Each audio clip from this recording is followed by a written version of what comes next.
Sindali, Nepal. The sisters Sunita and Ashunta are going blind because they are poor. In the world, every single minute, one child loses its eyesight. Yet poverty-related blindness can be prevented. The following film shows how these two sisters are being helped.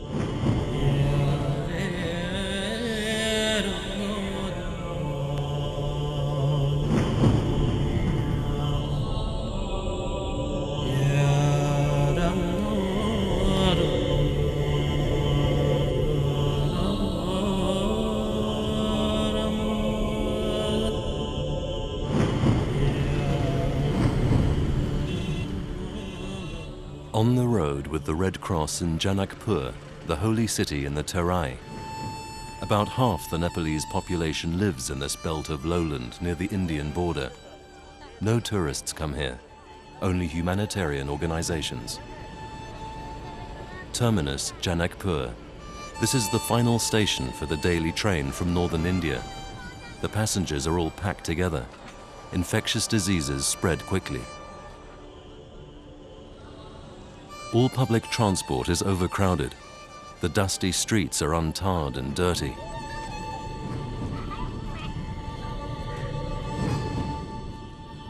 Janakpur has a population of 50,000 people and just as many animals. The open sewers at the curbside swallow everything. Wild boars, cows and dogs recycle what is edible and leave more dung behind them.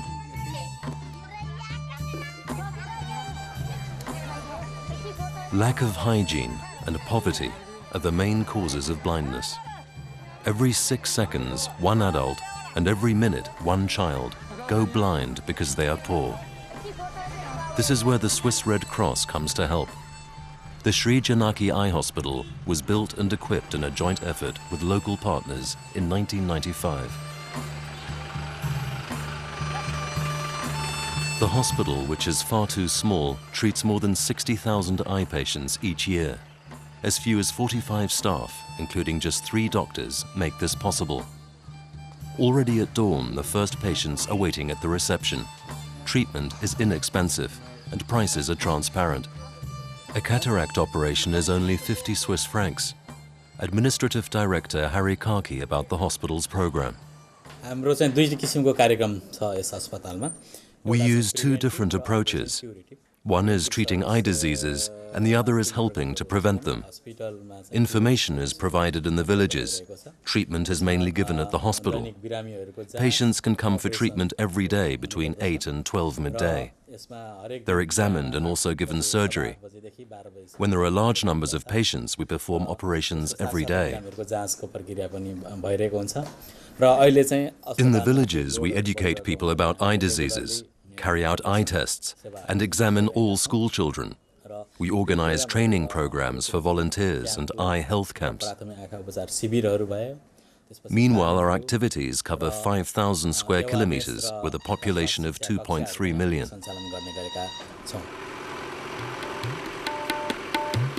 Every week, 2 more villages are covered.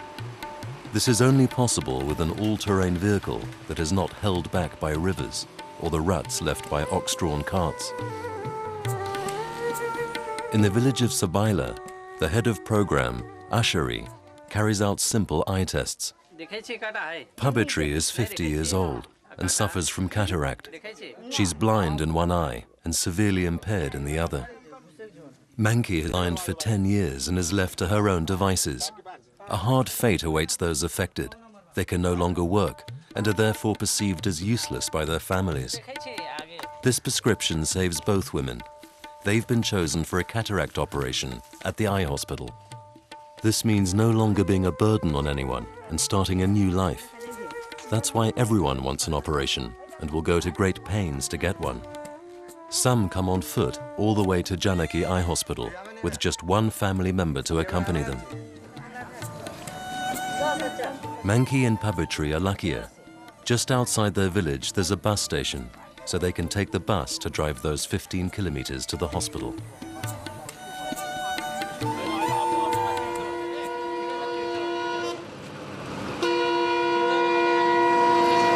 Tattered people, battered buses, poverty wherever you look. There are few private cars in Janakpur. Fuel costs as much as it does in the West, and no one can afford it here.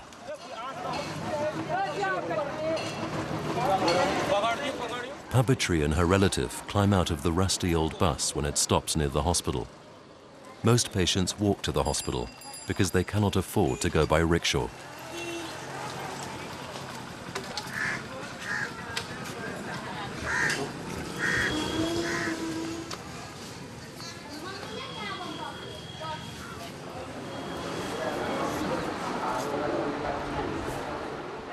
On presenting the prescription for an operation, each patient receives a confirmation at the reception counter. Manki is led to admissions. With her fingerprint, she gives her consent to the operation.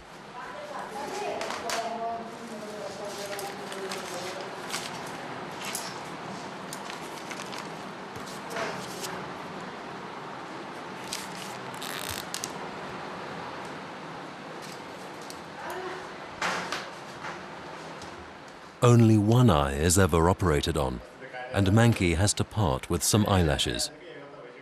The procedure is short. Anyone coming to Janaki Eye Hospital is given immediate help. Just 15 minutes after arriving, Manki is already taken to queue at the waiting room outside the operating theatre.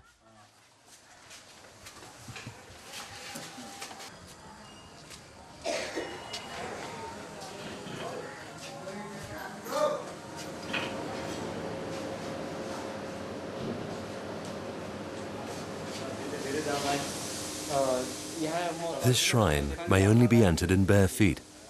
In the operating block, the local anesthetic is administered and the eye is disinfected with iodine.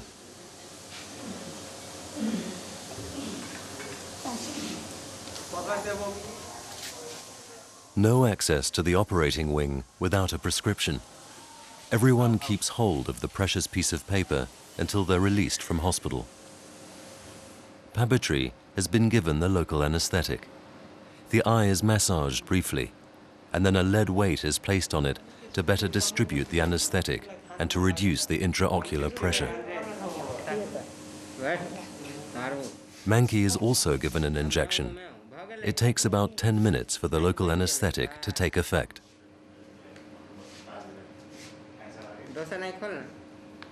The medical director, Damodar Pradhan, on the situation in the operating wing. Our operating unit has 4 operating tables and originally had 2 portable microscopes. Unfortunately, one of them is broken. We're 2 surgeons, so one of us is forced to use magnifying glasses when operating. On a normal day, we perform an average of 50 operations, but there have also been as many as 200 patients in one day. The number of patients increases by about 30% each year, and I'm really worried how we can operate on so many people without expanding the hospital.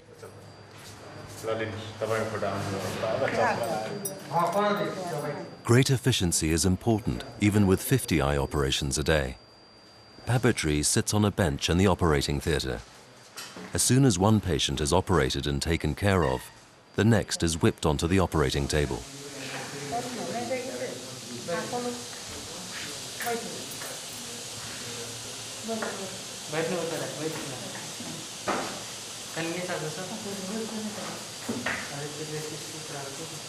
This year, the 2 surgeons operated on 6,412 patients. Yet in the Janakpur zone alone, there are 60,000 blind people. The more people get to know about the hospital, the more come for treatment, and the more the help of the Red Cross is needed. Pabitri undergoes the operation. First, the surgeon fixes the eye muscle. That way, it's easier to get to the right place. The eye is cut open near the edge of the cornea. The incision is about 7 millimeters long. It's prepared so that under normal circumstances, it closes up by itself. The surgeon uses the microscope or wears magnifying glasses to see clearly what he's doing.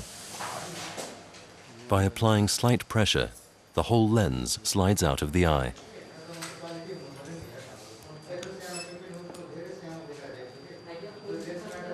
The intraocular lenses are made in Nepal and cost about 5 Swiss francs. They're implanted in the eye and held in place with 2 elastic loops. No additional stitches are needed. Puppetry will be able to see again.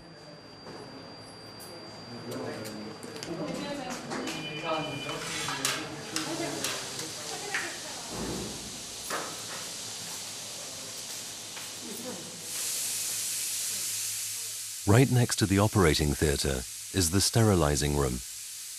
2 autoclaves are running at full speed. The eye dressings and swabs are manufactured by pieceworkers. At the busiest times, the operation sheets are sterilized a second time without washing them first.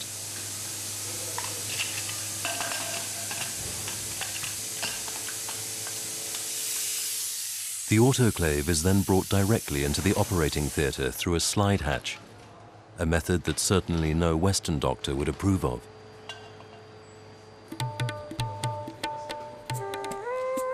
Puppetry has now been operated on. Everyone is in pain after the operation, and they have to bear it. There are no painkillers.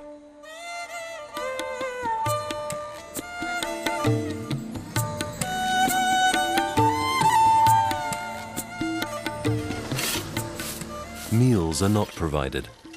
The relatives cook in the garden behind the hospital.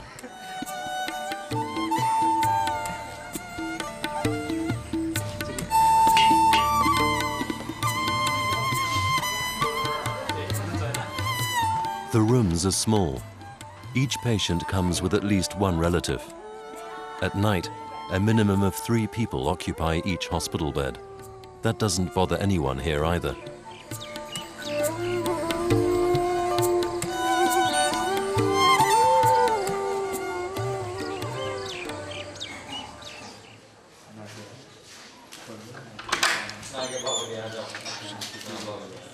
The doctor's visit is in the morning after the operation.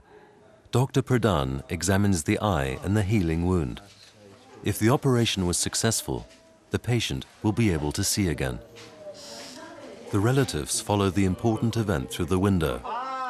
Like all those who have just had an operation, Manki must take an eye test. If everything is fine, she will be released from hospital. After the doctor's visit, we meet Manki and her relatives in the garden. She's overjoyed and thanks us. Her sight is restored, and with her operated eye, she can now see her daughter-in-law for the first time.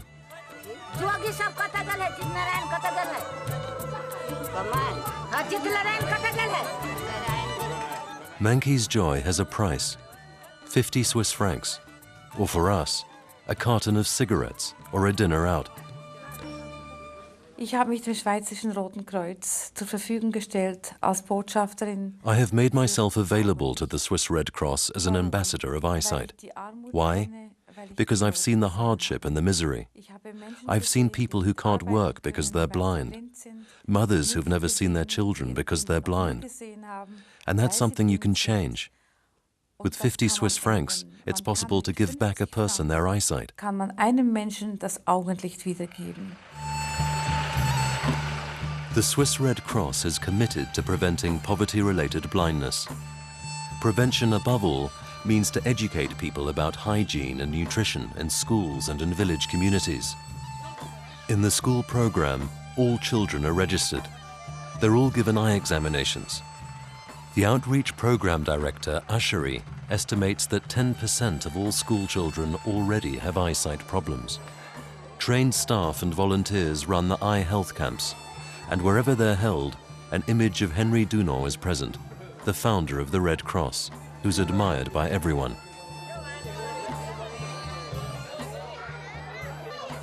The children must be able to read the smallest letters at the bottom of the poster at a given distance. If they manage, they have no eye problems. Out of more than 300 school children, 34 had serious eye problems.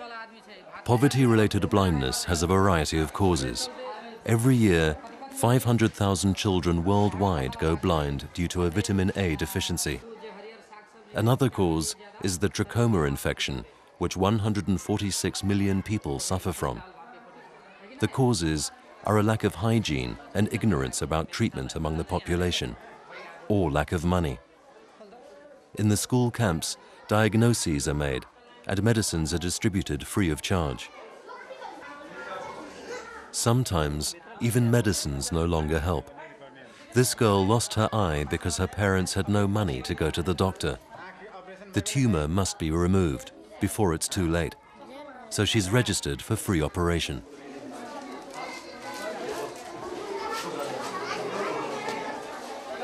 Young volunteers are important in the fight against poverty-related blindness.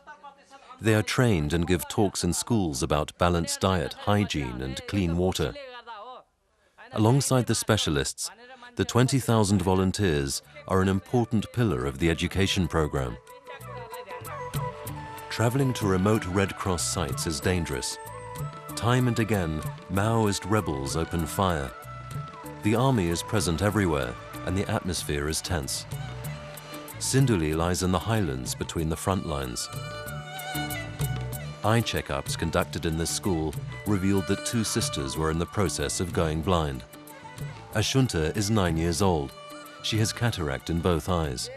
Reading and writing is becoming more and more difficult for her.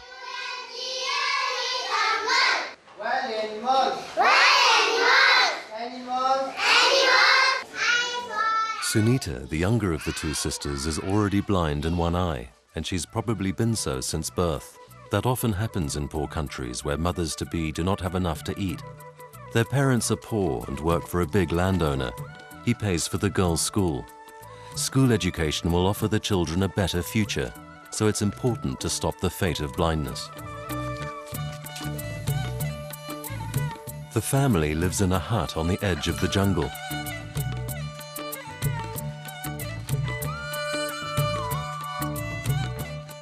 A little bit of daylight pushes its way through cracks in the walls.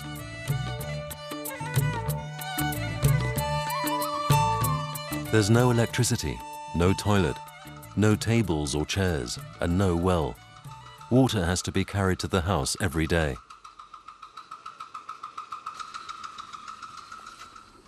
Half blind, the girls try to finish their homework. They lie outside the hut, trying to make the most of the last daylight.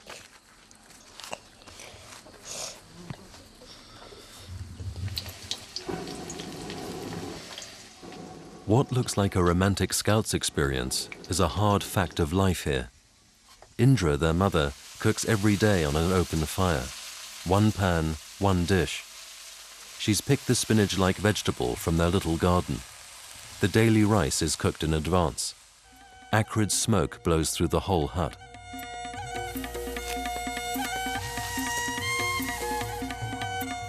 Harvest time in Sinduli. Chandra Magar, the girl's father, works hard. He brings in the rice for his master and plows the harvested fields.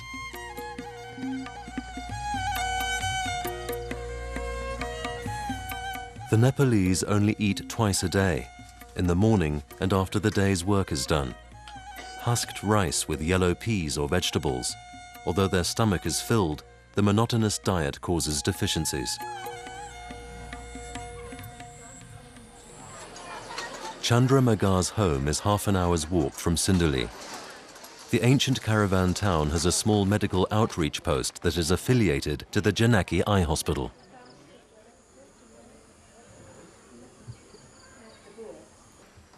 Chandra Magar brings his small daughters to see the eye specialist. Here it is decided what should be done to stop the girl's blindness from progressing.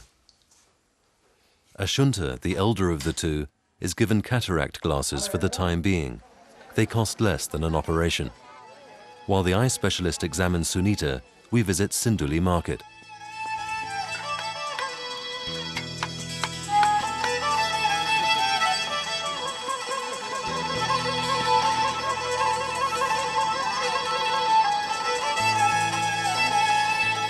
At the bus station, we meet Chandra Magar.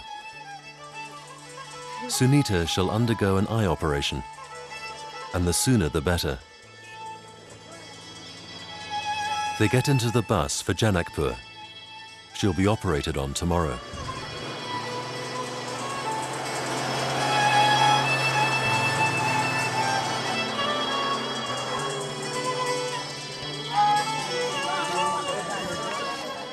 On this specific day, many children are due for surgery. The crowd outside the operating wing is particularly large. Everyone is vying for a place in the waiting queue.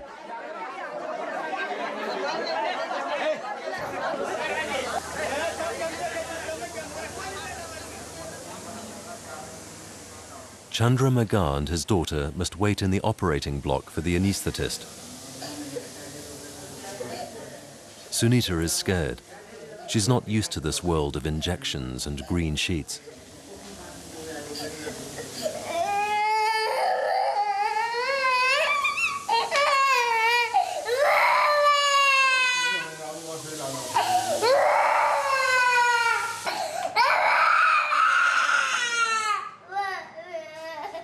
Small children desperately resist the operation. They need to be immobilized with a general anesthetic.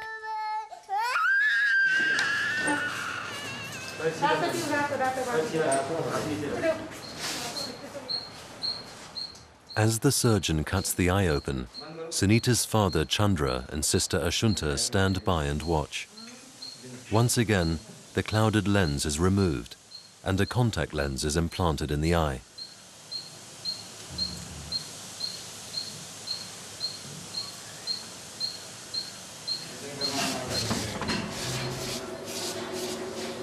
As there is no reanimation room, Sunita is laid on the floor outside the operation wing. Of course, she cries as she wakes up, her eyes burning from the operation.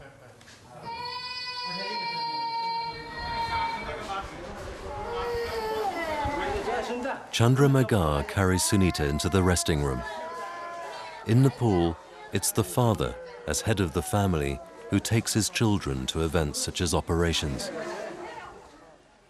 And they are good fathers, comforting their children and remaining calm even where their little ones are feeling bad.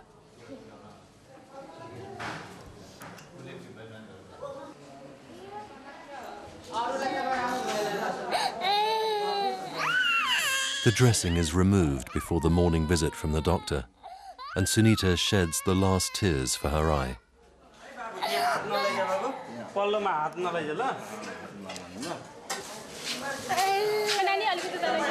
operation has been done.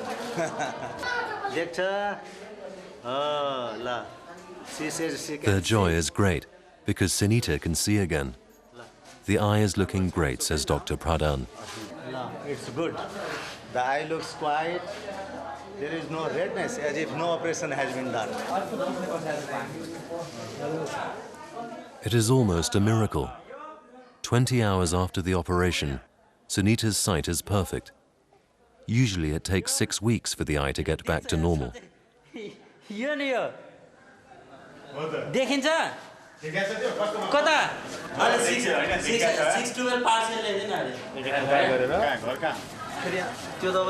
To prevent bacteria from spoiling the miracle, once they get back to far-off Sinduli, Chandra Magar gets some eye medicines from the hospital to take along.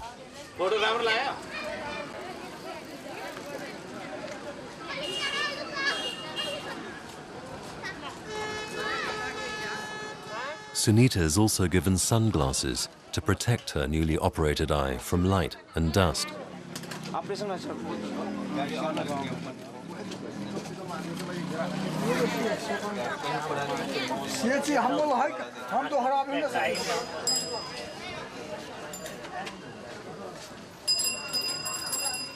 Since birth, Sunita had seen the world as grey and blurred.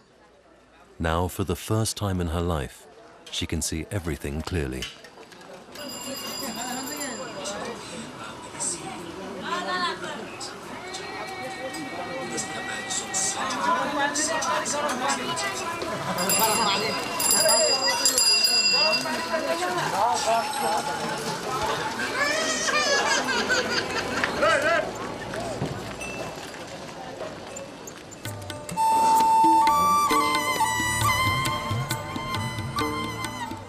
These are the stories of simple people who have been given back their precious eyesight.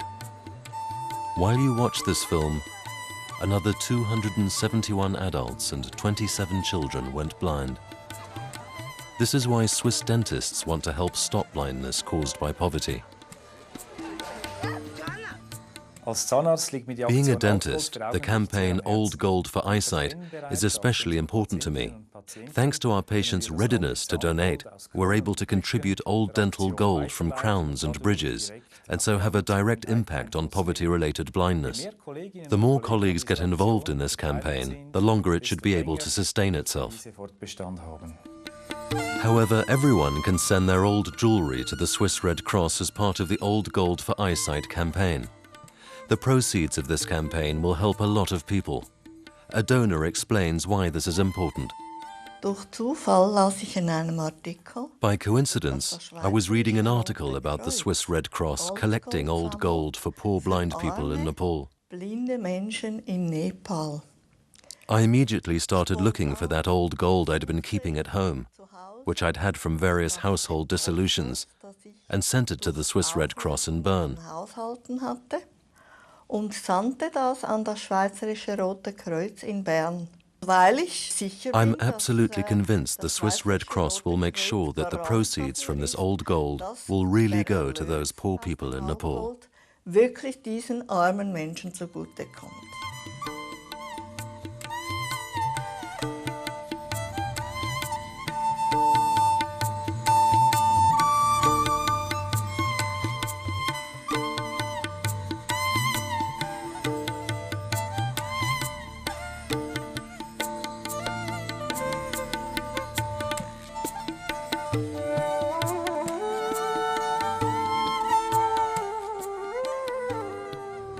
Many thanks to the sponsors, Here's London and Sondre Métaux.